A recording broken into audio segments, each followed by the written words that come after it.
अधीर रंजन चौधरी जी।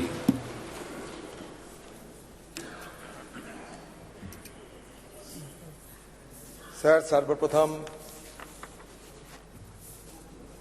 हमारे लोकसभा की स्पीकर, हमारे अभिभावक,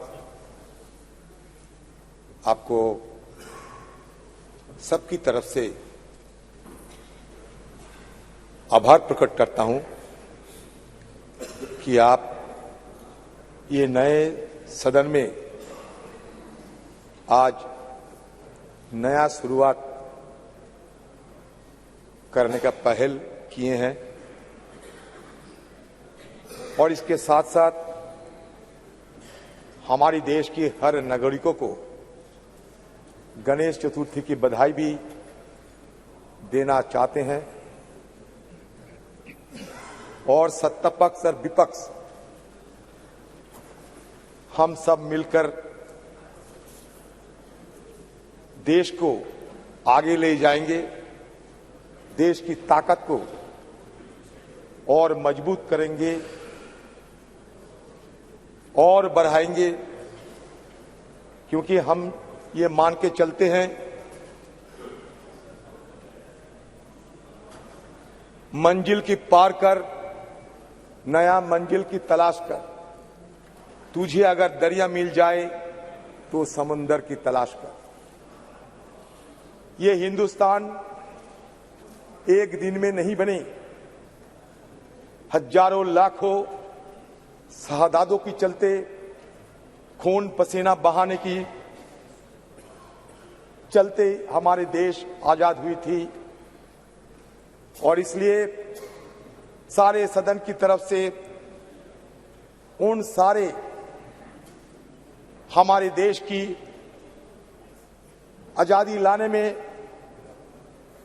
जो अपना खून पसीना बहाया, मेहनत की, दिन रात एक करते हुए देश को ब्रिटिश हुकूमत से निकल के आजादी की रास्ते ले गए थे, उन सबको भी नमन करता हूं। ये नए सदन से ये आप लोगों का ही विरासत, जो विरासत के चलते पुराना संसद भी हमें देखने को मिला और वही विरासत को आगे ले चलते नया संसद में हम सब मिलकर काम करेंगे, प्रयास करेंगे। यही मनसा के साथ ये नया सदन में पाए रखे हैं। मैं ये पहली बार इसके अंदर आते हैं, किसी ने पूछा था कि एक बार चलो नया सदन को देख लिया करो। मैंने कहा नहीं, अगर जाना है तो सीधा सदन के अंदर ही जाएंगे और उसके बाद धीरे धीरे सदन के हर कोने से परिचित होंगे। से नया सदन की ये कल्पना ये नहीं है सर।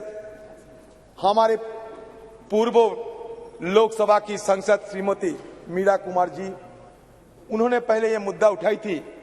उन्होंने ये भी कही थी कि हमारे जो भवन वो चुप से हुए रोते हैं, साइलेंटली वीपिंग। हमारे और एक महिला लोकसभा की अध्यक्ष रही, सुमित्रा महाजन, भी ये गुहार लगाते थे कि हमें नया एक संसद, एक नया भवन की जरूरत है, क्योंकि बहुत सारे खामियां धीरे धीरे निकल आते हैं। अच्छा हुआ देर सवेर नया संसद हमें मिले हैं और इस सरकार जो आज सत्ते पे है, इन्हीं सरकार की इस पहल के चलते नया सदन बने हुए हैं। तो इसमें हम ये सबका है, ये कोई पार्टी के नहीं, कोई व्यक्ति के नहीं, सबका है। हमारे पूर्व प्रधानमंत्री जवाहरलाल नेहरू कहते थे कि देश में कार्टिज्म नहीं होना चाहिए, कोई व्यक्ति पूजा नहीं होना चाहिए, देश सबका है।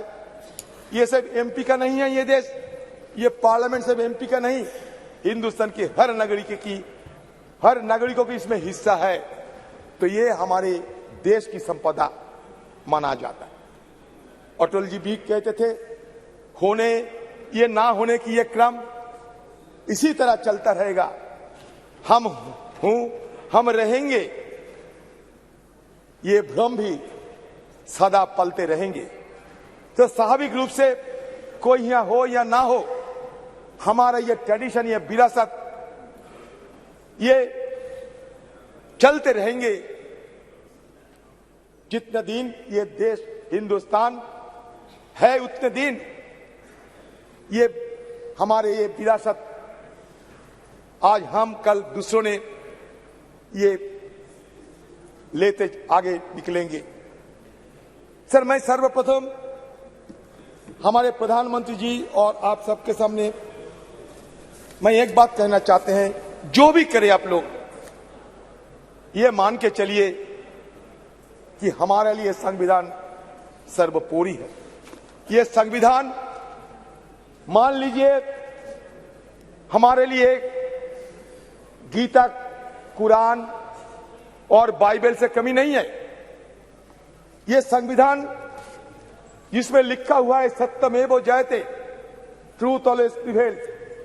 हम भी चाहते हैं कि सत्य की मार्ग पर हम आगे निकले और हमारे देश को सारे दुनिया में हम रोशन करें। सर, ये संविधान में ये लिखा गया पहली पन्नों में, जिसको हम कहते हैं कि प्रीएम्बल, ये प्रीएम्बल में ये लिखा गया, we the people of India, we the people of India, having solemnly resolved to constitute India into a sovereign democratic republic and to secure to all its citizens. Sir, the people of India having solemnly resolved to constitute India into a sovereign, secular, socialist, democratic republic and to secure to all its citizens justice. Justice for what? Social justice, economic and political justice. Liberty. Liberty for what? Liberty of thought, expression, belief, faith and worship. Sir, हो गया sir? प्रधानमंत्री तो काफी बोले sir, कुछ बोलने दो। आप पर इजाजत दो यहाँ से बैठ के। सर, संविधान पढ़ रहा हूं ना सर। आप पढ़ेंगे संविधान? Sir, equality for what? Equality of status and of opportunity and to promote among them all fraternity. Fraternity for what? Assuring the dignity of the individual and the unity of the nation. In our Constituent Assembly, this 26th day of November 1949, do hereby adopt, enact and give to ourselves this Constitution. Sir, मैंने इसलिए पढ़ा, इसमें लिखा है we the people of India. ये नहीं लिखा गया कि ये हिंदू, ये मुसलमान, ये क्रिश्चियन, ये जैन, अलग अलग किसी ने ये प्रस्ताव पारित करते हैं। समग्र मिलके we the people of India मतलब सारे देश की, सारे भारत की, सारे इंडिया की, सारे हिंदुस्तान की, सब मिलके ये शपथ लिए गए थे। सर, हमारे आर्टिकल 395 आर्टिकल इसमें शामिल किए गए थे। उसमें जब पहला आर्टिकल, उसमें यह लिखा जाता है कि India that is Bharat shall be A union of state. मतलब भारत और इंडिया के बीच कोई अंतर नहीं है। जो भारत होते हैं वो इंडिया है, जो इंडिया होते हैं वो भारत है। हम जबरदस्ती किसी बहाने इसके अंदर दरार पैदा करने की कोई कोशिश ना करे तो बेहतर होगी, क्योंकि कुछ जगह में ये आशंका फैला जाते हैं कि हमारे देश में हिंदुत्व की तो बात हम सुनते ही है, लेकिन इसके साथ साथ हिंदुत्व बात भी आ जाएंगे क्या, ये आम लोगों में ये चर्चा है।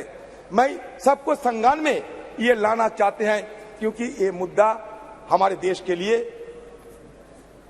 ठीक नहीं होगा, क्योंकि हमें हमारी संविधान में ये ऑफिशियल जो लैंग्वेज है, ये 22 ऑफिशियल लैंग्वेज सब हमारे देश की लैंग्वेज है।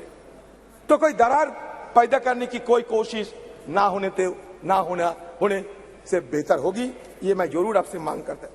सर, सर्वप्रथम और एक बात कहना चाहते हैं सर, प्रधानमंत्री जी G20 और शुरुआत तो किए थे राष्ट्रपति जी की भाषण के साथ साथ पार्लियामेंट में नो कॉन्फिडेंस, उसके बाद G20 को तो हम हर दिन देखते ही हैं, आज सदन में भी देखे, दोनों लोकसभा में भी देखे, सेंट्रल हॉल में भी देखे, यहाँ भी देखते हैं। प्रधानमंत्री जी की हर भाषण सुनते सुनते मान लीजिए कि हमारा जहन में सिमट गए हैं। मैं इसलिए यह कहना चाहते हैं अभी कि सर देखिए, ये सदन की गरिमा की बात किया जाते हैं, लेकिन कम से कम सरकार कम से कम ये कभी सोचे हैं कि हमारे ये सदन में स्पीकर है लेकिन डेप्यूटी स्पीकर नहीं है। क्यों?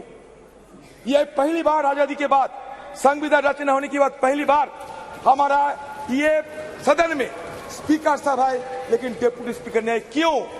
ये हम सबको सर अगर बोलने देंगे तो मैं बोलूंगा सर। अब समय सर ये तो सर यही तो हमारा मांग उधर भी थे इधर भी है, इसीलिए कभी कभी हम थोड़ा जोर आवाज करते हैं, हमारा आवाज रुकने के लिए पूरा अपने बढ़ा दिए सारे बहुत ऊंचा कर दिया, हमें कोई अगर बात वहां तक पहुंच ना पाए।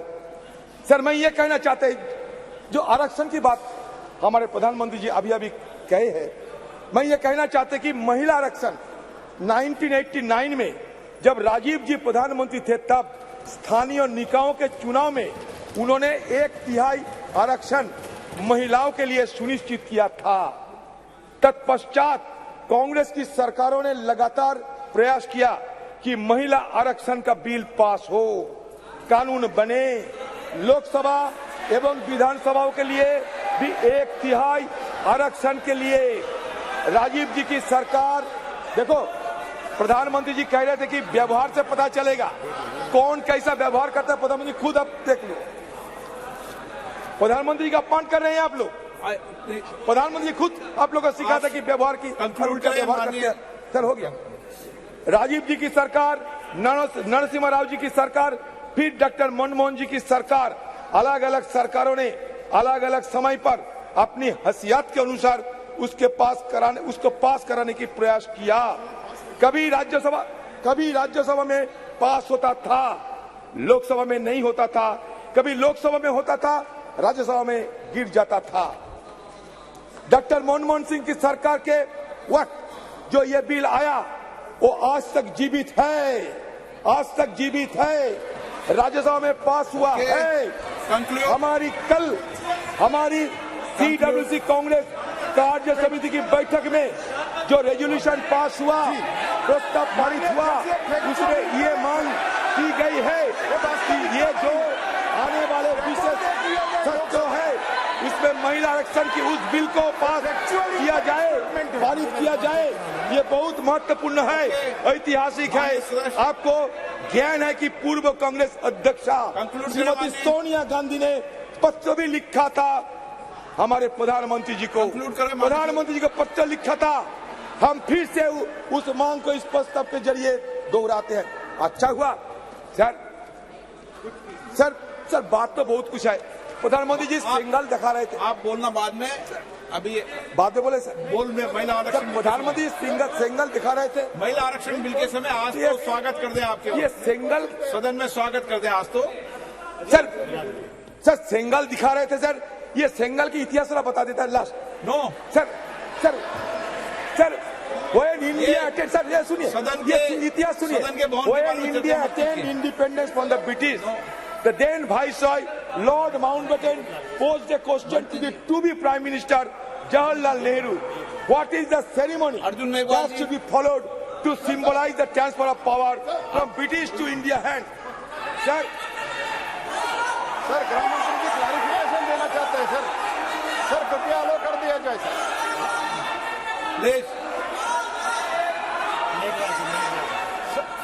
माननीय गृह मंत्री जी मैं माननीय अधीर रंजन जी ने दो चीजें फैक्चुअली इनकरेक्ट कही है, या तो वो विड्रॉ करे या तो अपने सदन के टेबल पर उसको रखवाना चाहिए। एक, महिला आरक्षण बिल लोकसभा में पास हुआ था, कभी पास नहीं हुआ। और दो, कि ये बिल पुराना लोकसभा में लंबित है। ये बिल 2014 में ही लोकसभा के विघटन के साथ ही ये बिल निरस्त कर दिया गया है। माननीय अध्यक्ष, दोनों स्टेटमेंट फैक्चुअल इनकरेक्ट स्टेटमेंट है। इनकी स्पष्टता मैं आपसे अपेक्षा करता हूं कि इसकी स्पष्टता उनसे मांगी जाए, या तो रिकॉर्ड से दूर किया जाए या तो वो उसके समर्थन में कोई डॉक्यूमेंट टेबल पर रखें। अर्जुन मेघवाल जी, आप जब एक मिनट आप सीट पे बैठे, आप कंक्लूड कर दो प्लीज। बेटे कंक्लूड करो आप प्लीज। पहला दिन है, इतना बात बोलते हैं पहले दिन में। आप प्लीज अपनी सीट बैठे कंक्लूड करें आप। अधीर रंजन जी धन्यवाद देते हैं। Sir, Lord Mountbatten posed a question to the to-be Prime Minister Jawaharlal Nehru. What is the ceremony that should be followed to symbolize the transfer of power from British to Indian hands? Nehru then consulted Raja Gopalachari, commonly known as Rajaji, who went on to become the first Viceroy of India. Rajaji identified the Chola model, where the transfer of power from one king to another was sanctified and blessed by high rulers. The symbol used was the handover of Sengal or scepter from one king to his successor. A golden scepter was crafted by Bhumidhi Bangaru Chetty, a famous jeweler in the Madras presidency. The makers of the Sengal, Bhimudi Etarajulu and Bhumudi Sudhakar, are living in Chennai. Sir, इतिहास बता रहा हूँ, कुछ नहीं। On August 14, 1947, the deputy high priest of Thirubhadu Thurai Adiman, Nagasaram player Rajaramti Pillai and Odhuvar, a person who sings devotional songs in Tamil temples, were flown to the capital from the then Madras presidency. The ceremony was conducted as per Tamil tradition, and the Sengal was handed over to Nehru at his house. Okay. इसमें नई बात कुछ नहीं है sir. ये लेकर ऐसा sir बनाया जाता है माहौल कि ये कुछ नहीं आजादी हुए हैं हमारे देश में, कुछ हो रहे हैं। सर, मैं बहुत सारे सलाह है सर। मैं सिर्फ एक बात कहना चाहते हैं कि ये सदन, ये ऐसा मत समझिए कि ये ईंट काटर पत्थर की सदन है सर। ये सदन, it is not built with bricks and mortars only. It is the soul of our India, the soul which was long suppressed, find utterance in the wake of attaining independence. Sir, again I am saying that soul should not be suppressed again by any design. That is my view, and I am concluding the speech because sir, I do not find the adequate time to make my point further. गृह मंत्री जी, अध्यक्ष जी, मेरा व्यवस्था का प्रश्न है। माननीय अधीर रंजन जी ने जो कहा वो फैक्चुअली इनकरेक्ट है कि पुराना बिल अभी भी जीवित है। मेरी स्पष्ट जानकारी है कि पुराना बिल लैप्स कर गया है।